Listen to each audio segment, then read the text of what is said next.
Hi,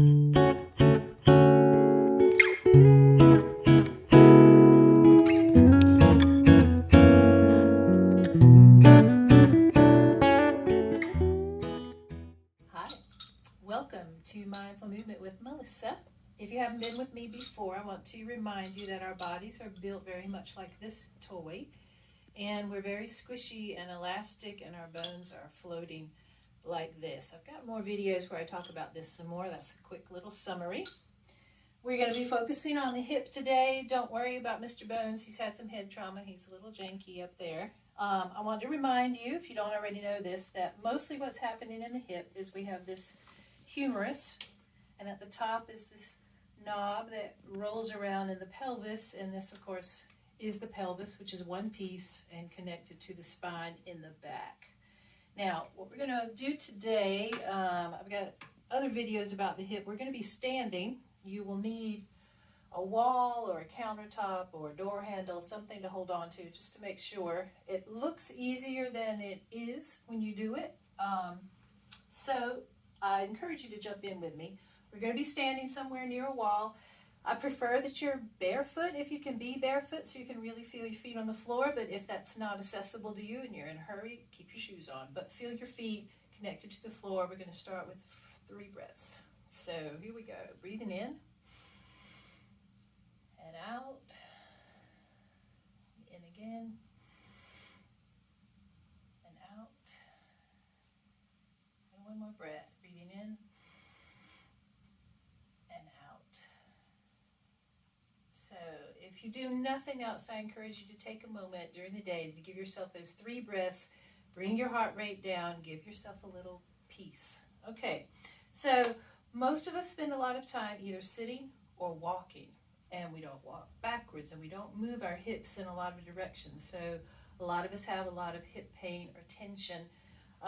If you've had any kind of injury to your ankle, your knee, or your hip, this can be a little challenging, but also very helpful in strengthening and loosening and give you some freedom. So have a wall if you need it. Start with whichever leg you want. You're going to really put your weight into that heel, into that foot, and press up away from the floor. Then you're going to lift the other leg, bend the knee, and bring the knee. Make sure that your knee is not here or way out here as much as you can. That's why I said have the wall.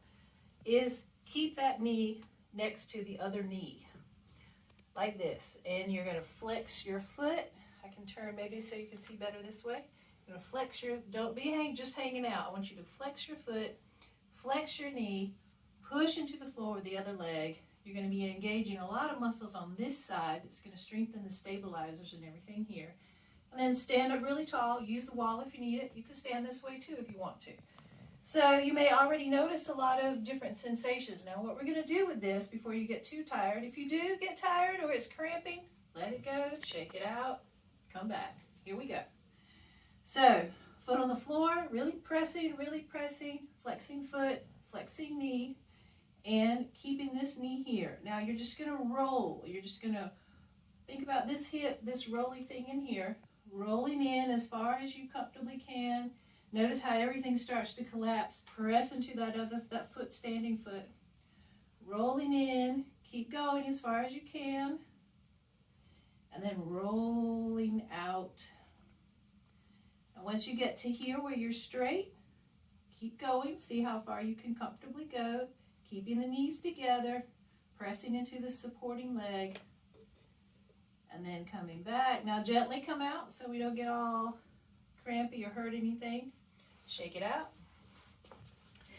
And do the other side. So standing on the other leg. By the way, I shouldn't say it should feel different. It will be totally normal if it feels different. I don't know anybody that's the same on both sides. So really getting your weight into that other leg. And I have to orient here. My legs are very different. Okay, so engaging the foot, the knee, the hip, and standing up really tall. We'll do the same thing.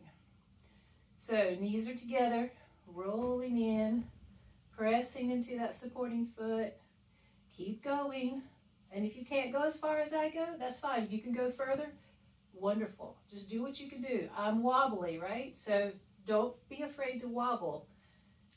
Let's let's see, where were we? Turning in. Now you're going to keep turning. Pressing into your supporting leg. Keep going. Ooh, me and Mr. Bones are touching. All right. See how far you can roll out. Press into that supporting foot and then come back and then let it go. So don't worry about doing it right or doing it wrong. You really want to be able to explore this movement in the hip and find some freedom there. You can do it as many times as you like. Keep breathing, have fun with it, and I'll see you next time. Bye-bye.